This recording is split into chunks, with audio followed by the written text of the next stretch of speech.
Mr. Chris Watkins? Darn, I thought, but I didn't flinch or miss a beat in my conversation with Kevin the bartender.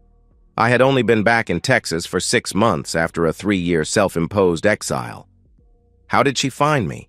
And more importantly, why? I didn't turn around or acknowledge him in any way. I was just about to deliver the punchline to a particularly risque joke when I felt a hand on my shoulder. Rob said, "Mr. Watkins, my name is Rob Morgan. I have been hired to find you." I raised an eyebrow at Kevin and turned my head ever so slightly. "Did you want to keep that hand, Robbie?" I felt his hand leave my shoulder, and I turned back to Kevin and delivered the punchline. He laughed heartily and popped another Shiner Bock for me and told me it was on the house as he ambled down to the other end of the bar, still chuckling. Rob continued, "Mr. Watkins, we have a business to discuss." I interrupted him. "My name isn't Watkins, and I have no business with you unless you want to hire me to weld something. If not, well, we have nothing to discuss." "Mr. Watt." That was all he got out before he hit the floor. I put $20 on the bar and, massaging my right hand, waved to Kevin and rose to leave. Rob warned, "Mr. Watkins, you are a hard man to find, and I have no intention of starting my search over again." I looked down at the taser gun he was aiming at me, at my groin no less, the little jerk. And even though he was sprawled on the floor at the time, it was pretty intimidating. As he stood, he wiped a trickle of blood from the corner of his mouth. "I have no qualms about using it, so sit your rear down and let's have a chat." I glanced at Kevin, who was heading our way, and waved him off. He paused, nodded, and then said, "Let me know if y'all need anything, Bill." "Thanks, Kevin, I will." I turned back and looked at the taser-toting jerk. I smirked. "Who on earth packs a taser in Texas?" I chuckled and leaned in a little closer to him. "Do I know you, boy?" Rob replied angrily. "Forget you, Mr. Watkins.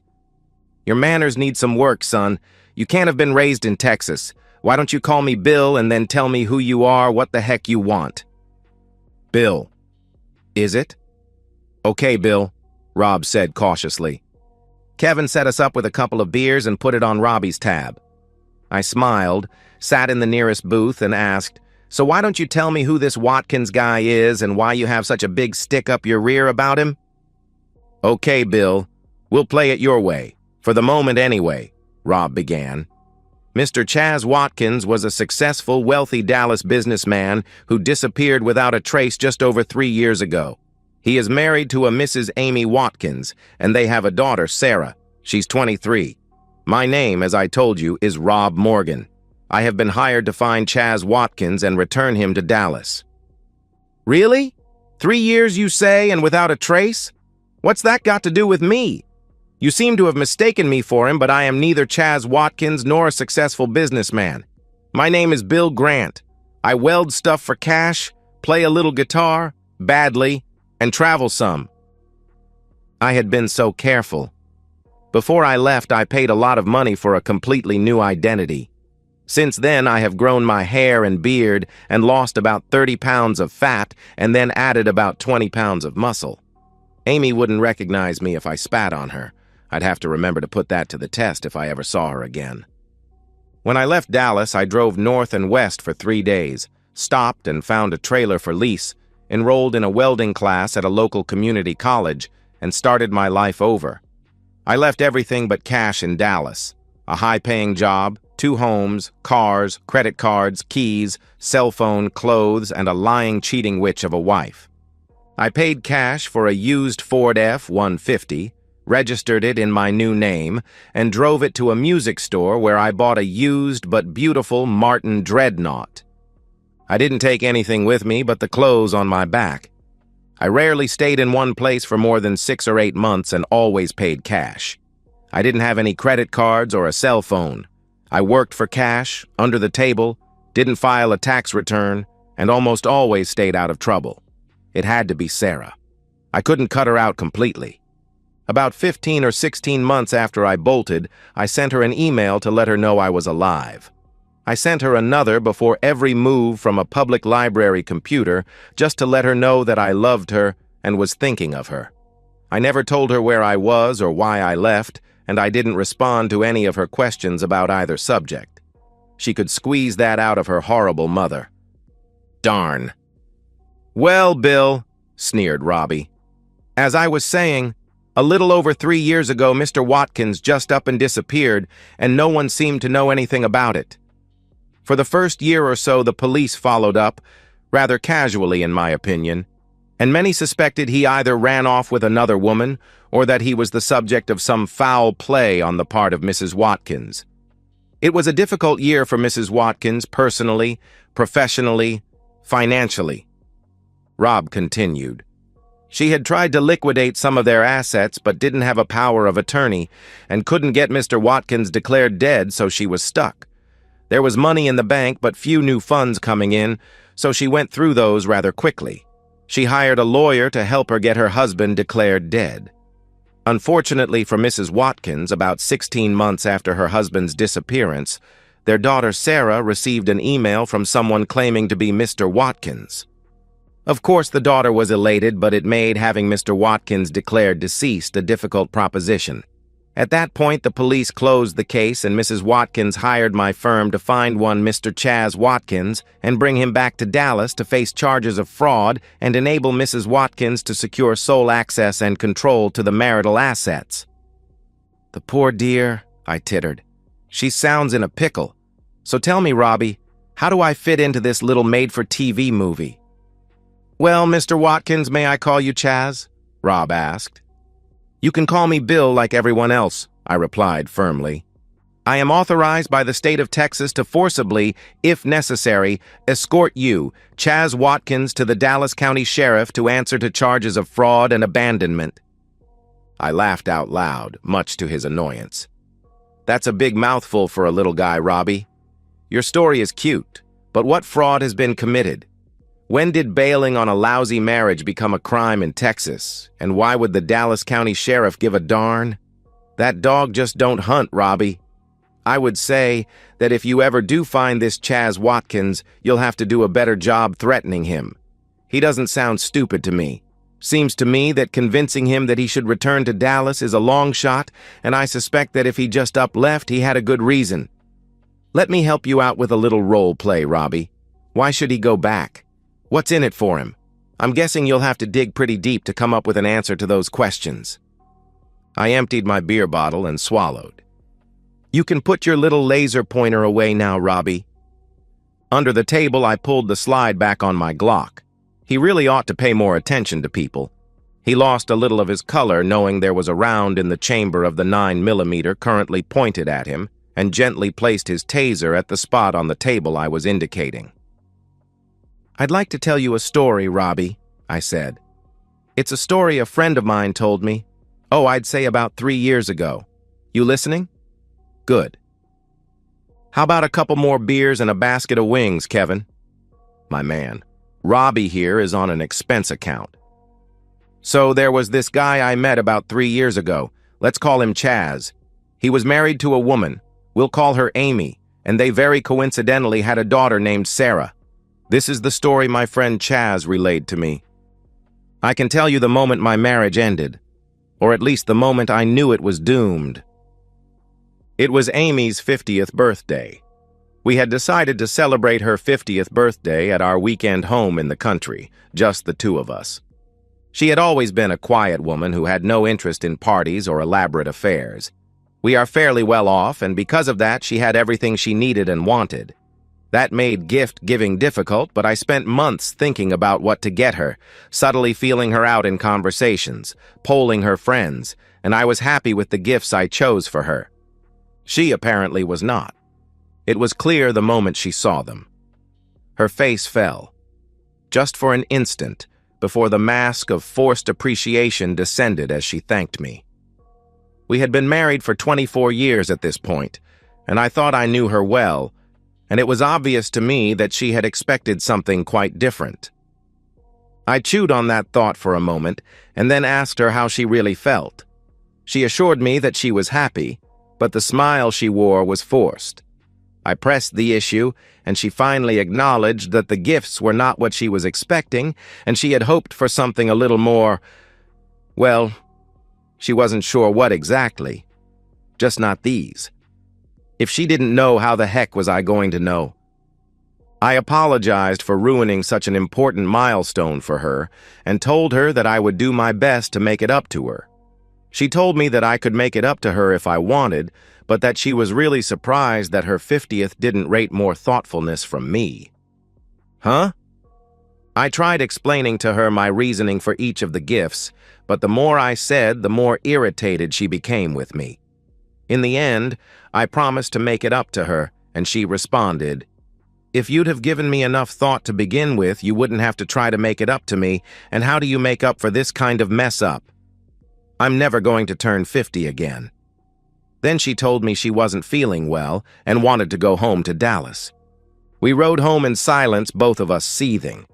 We almost never married. We were in a long-distance relationship while I was away at college. She is 3 years older than me and had already graduated. And while I was visiting her for a long weekend, I caught Amy cheating on me. We had been strolling downtown when we were stopped by a tall, older man, probably 50, who hugged her affectionately. Amy introduced the two of us, and when he shook my hand, he smirked at me. He actually smirked. His was a weak handshake, and my father taught me to always be cautious around a man with a weak handshake. My guard was up, and I took an instant dislike to him. "Nice to meet you, Dan. Are you a friend of Amy's father?" I couldn't put my finger on it, but there was something off here. Amy was a little flustered, and he had acted a little smug. While she was at work later that day, I did a little digging and found out they had been seeing each other for about a month. I found their love letters, for goodness sake. She wasn't even hiding it. We had agreed to be exclusive. When I confronted her, she of course denied it. They were only friends. I told her to get lost and left immediately. I didn't call or write her and didn't take her calls. I threw her letters in the trash without reading them. Her friends began calling and I ignored them. Then she had my friends calling me, pleading her case. I told them all to tell her she needn't worry, that she was free to marry her grandpa now.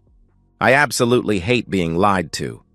Ultimately, she came to see me and over time managed to convince me to give her a second chance. I did, but I kept her on a very short leash for a very long time and told her in no uncertain terms that if she ever cheated on me again, we were through. 2 years later, we married.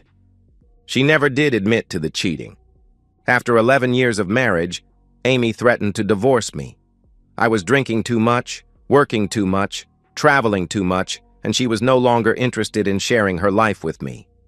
We argued. I told her that while I could not curb my travel, I could cut back on work a little and certainly would rein in my drinking. I begged her to think of our young daughter, Sarah. She eventually agreed, but I was saddled with some pretty severe restrictions, and she set about separating our finances and lives. She told me she was just preparing for the inevitable. I complained that she didn't seem to really want to have this work, and she just shrugged her shoulders and left the room. I was determined, however, and over the next couple of years, she relaxed. Mostly, I think, because I started making several times what she was. Actually, I paid more in tax than she earned in a year, and separate finances only benefited me, allowing me to pursue my own interests without having to discuss things with her. I bought a couple of motorcycles and a large sailboat, took flying lessons, and bought a Cessna. I wore designer suits and drove a late-model BMW. I bought our second home in the countryside, a 50-acre weekend retreat, without any financial assistance from her. I always contributed to the household first, paid for all of the family vacations, and still I was living a life she wanted a bigger piece of. So she relaxed. I am not convinced that we ever really recovered from that episode. 2 years ago, I had come close to divorcing her. Over the years, Amy became more combative with me. She had become a shrew, and I her employee. We rarely had intimacy, maybe twice a year. And when we did, it was more like we were both scratching an itch. There was no intimacy, no love. I was sure she had cheated on me over the years, but I had no proof. I don't think she had any long-term affairs, just a lot of one-night stands during her travels for work. She had gotten better at cheating and hiding it. Our daughter had just left for college, and one evening, after a rather nasty and public attack on my character and attractiveness, I had had enough, and I gave her an ultimatum. Either we work on becoming a stronger, more loving couple with better communication and an active, fulfilling love life, or we go our separate ways. I no longer wanted to live like people simply tolerating the presence of one another. I actually had to have her served with a petition for divorce before she agreed to talk. We argued for days, and it was the first time in years we had really communicated. She didn't want a divorce. That surprised me, and I told her so. She promised that she would recommit to our relationship and work on her part of the marriage. I was skeptical, feeling like it was my money that she really wanted, but I loved her, and finally relented. So we agreed on new rules of engagement and communication and set about to fix our marriage. I took the lead and pushed her, and while she seemed content to travel this road with me, I always felt like I was driving Miss Daisy. She was in the back seat, taking in the scenery while I did all the heavy lifting. After a year, I told her I wanted her in the front seat with me and occasionally driving. She agreed, but remained steadfastly in the back seat. She, of course, did have her own list of complaints, and I listened to those, acknowledged them, and began to try to address each of them. I loved her, and while she was rarely initiating anything to help improve our marriage, she participated in everything I suggested, and things improved. We were communicating better and having much more rewarding and frequent intimacy, perhaps twice a week, sometimes more. She was not as sexually adventurous as she had been early on in our marriage, but she agreed to try new things and seemed content. I relaxed. We were content, but I also knew she was holding back. Several weeks had passed since her 50th birthday, and things seemed to be increasingly cool between us. The affection was dwindling, at least on her part, and the intimacy began to gradually dry up. When I asked Amy about it, she blamed it on work stress and promised that when her schedule calmed down, things would return to normal. They didn't. She had always had to work long hours in the middle of projects, so at first I didn't see anything alarming about the late nights. It did begin to dawn on me that it seemed more excessive than usual, and that I was spending more weekends alone at our country home. She always had a plausible excuse, however, and I decided to just wait it out a while longer. We only had intimacy twice in the next 6 weeks, both times at my insistence, and both those times she seemed to be simply tolerating my getting off. Immediately after one lovemaking session in which she hardly participated, she rolled over to sleep, and another time she simply left the room. Evenings and weekends she was doing everything possible to avoid me. When that was impossible or difficult, she seemed bored at best, but more routinely simply irritated. I remembered this pattern. The shrew was back. Part of our work over the previous 2 years had been to communicate any issues we may be having before they became all-out fights, and if we did fight, we had tried to be better, more productive in our conflicts. Keeping it as impersonal as we could, aiming steadfastly at a resolution, always trying to see the other side. We wouldn't tolerate cop-outs, excuses, or non-participation. We always acknowledged the aggrieved party's feelings and tried to address those issues only. No more deflection, avoidance, and blame. When I confronted her about her schedule, lack of affection, and our dead love life, she didn't want to discuss it. She put me off several times over a couple of days, and when I pointed out that she was not playing by our new rules of engagement and communication, she told me to shove the rules up my rear and leave her alone. I suppressed my anger and between clenched teeth reminded her that we had agreed these were important and non-negotiable. She told me to get lost and go negotiate with my right hand from now on. Message received, loud and clear.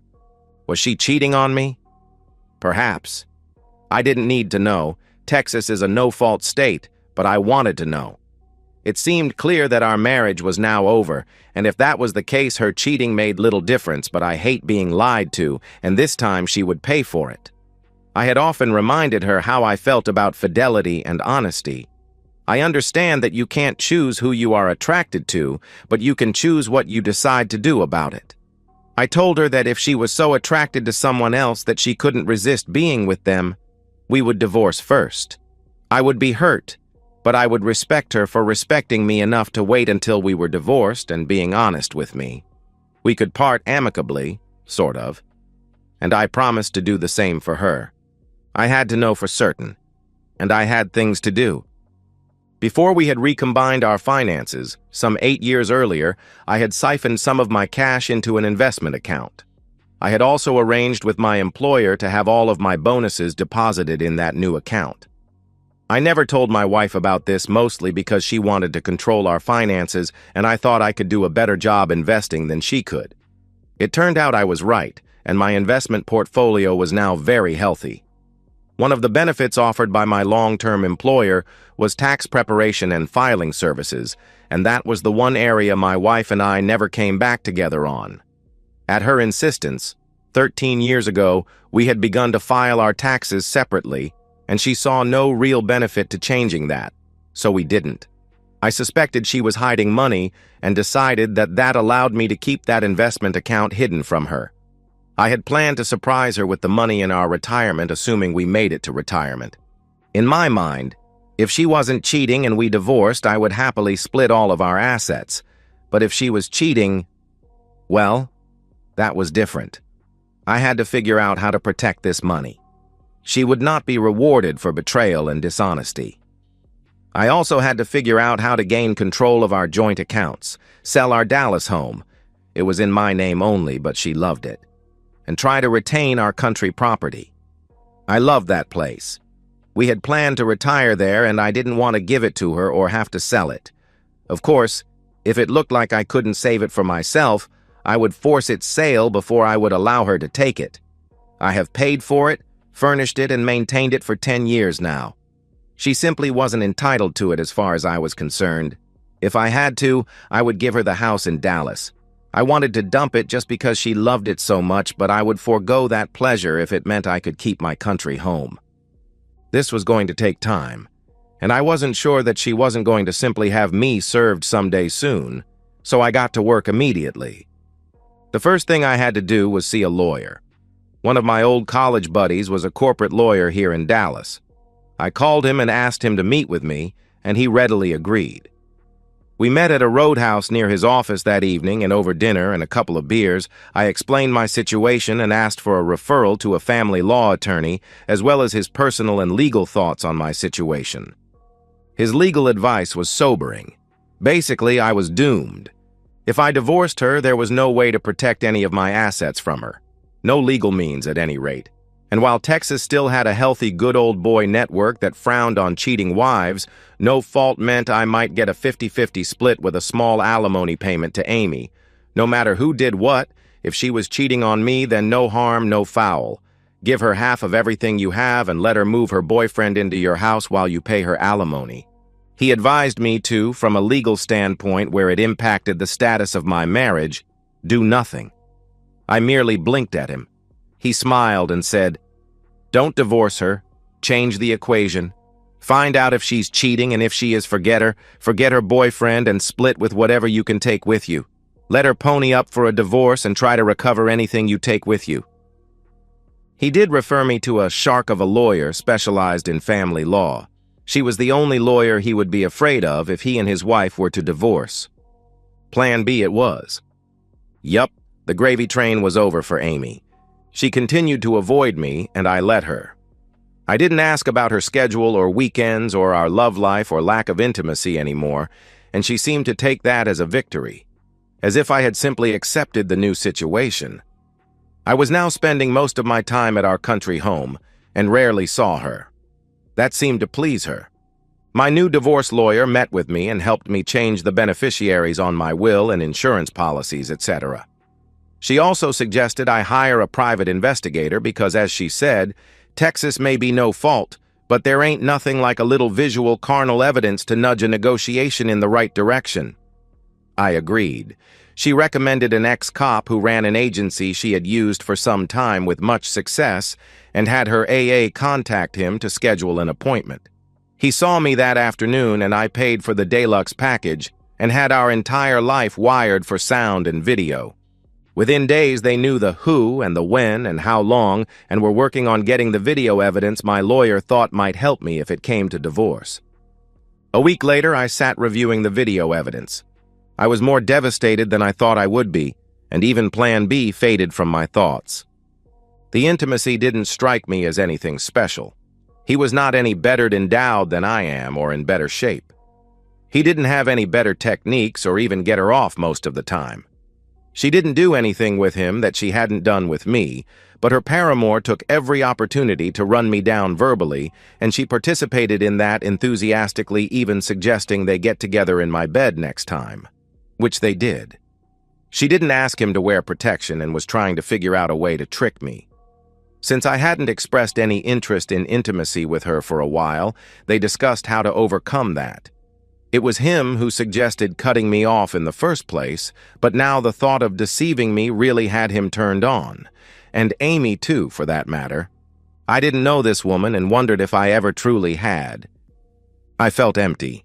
Knowing your spouse is cheating and seeing your spouse cheat are quite different animals. I had no fight left in me. I had the video evidence sealed and gave it to my lawyer for safekeeping with instructions that it be given to my daughter in the event of my death. I prepaid Sarah's college tuition through graduation from our joint savings account and then liquidated my investment account. I would live on what I had from my investment account, and it would last me for years without being frugal. And now our joint savings account was severely depleted. 2 weeks later, I looked around the house one last time, sighed, and made peace with my decision. I left my keys, cell phone, and wallet on the desk in our foyer where I always left them. I took off my wedding ring and dropped it on the pillow of what was my side of the bed. Let her wonder about that. Then I left. I didn't speak with anyone, I didn't leave any letters. I walked out the front door without even bothering to close it, walked around the corner, got in my new pickup truck, and drove away. 2 weeks later, a 40-something married man and father of 3 was mugged and savagely beaten coming out of a Motel 6. What a cheap jerk. He would walk again, not for a while, and even then with a pronounced limp.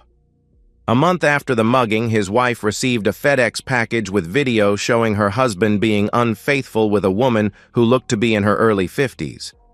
I understand that a year later they were divorced and he was broke. After I left, I drove aimlessly for 3 days. I didn't really have a plan. I ended up stopping in a small town for lunch one day and decided I'd stay for a while.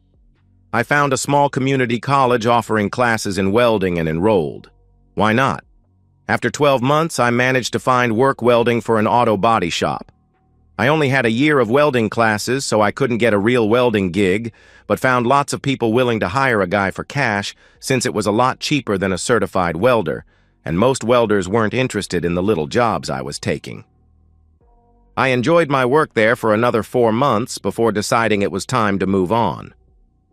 Over the next 2 years, I drove around the country, stopping in small towns every now and then to get laid and weld something. I was enjoying myself for the first time in years. I had hated my job in Dallas. The money was fantastic, and even though I was a natural and excelled at it, I found it difficult to get up every morning to face another day of it. I did it for my family. Amy expected it, and Sarah deserved it. Amy loved the money, and it meant that she could play the saint working for a not-for-profit and being paid peanuts to help other people. In reality, the organization she worked for was mostly staffed by wives of rich businessmen who wanted something to do and to be seen doing it. All of their fundraising events were covered by the local Who's Who rag, and the dresses the staff wore cost more than most of their patrons earned in a year of hard work. It was pathetic, and most of the money raised went to fund the next charity event. Mostly they helped themselves feel better about themselves. Meanwhile, I busted my rear in a job I hated because I loved my family, and that was what was expected of me. When I left, I decided to only ever do things for myself from that point on.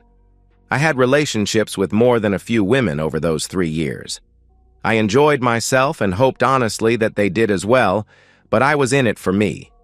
I was not going to settle down, and if they became too clingy or difficult, I simply cut them loose. I wanted companionship, not a friend or soulmate. I haven't looked back since and don't intend to. I don't know what became of Amy, the house, or the 50 acres in the country, and I don't care. She chose her path in life, and if she's happy with her decision, then I can live with that. I do secretly hope the witch is miserable and broke, but I won't go out of my way to make it happen. I would like to see my daughter again someday, but only if she can promise not to let Amy know. So far, she is having a difficult time making that promise. I keep hoping. As I understand it, Robbie, I said, my friend is happy now. He left a cheating woman and a miserable job behind and doesn't give his awful wife a spit of thought. Why would he go back? So he can pay for her to mistreat him and let her make him miserable again? That just don't make no sense to me. He's happy, healthy, and wealthy in all the areas that matter. I continued. His wife and his marriage to her made him miserable. When he finally woke up and gave up, he realized the only two good things that came out of it were his daughter and eventually his freedom. He realized, finally, that he was the only one in the marriage, really. His wife brought very little and nothing else. Do you know, he told me that after he left and met a few other women, he came to realize that even what she brought wasn't all that special. He knew in retrospect that she never, not once, brought her A-game to the marriage. She played him for 24 darn years. That just don't sound like anything worth staying for, or going back to. Hey, Kev, how about a couple more beers here? I called out. He told me he felt his wife was a card-carrying narcissist, and so he figured the cruelest thing he could do to her is pay no attention to her. He didn't want her to see his pain so she could feed on it and feel like she mattered because of it. Indifference was the key. That would hurt her. But how could he be around her and be indifferent?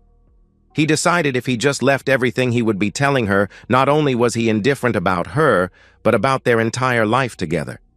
He figured it might take years, but she would eventually falter and fail, and in that, he would win. Robbie sighed, nodded. You're an interesting character, Bill, and that's a good story.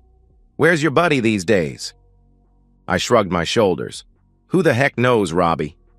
Finding companionship and welding something somewhere, definitely not working his rear off for an ungrateful, cheating woman.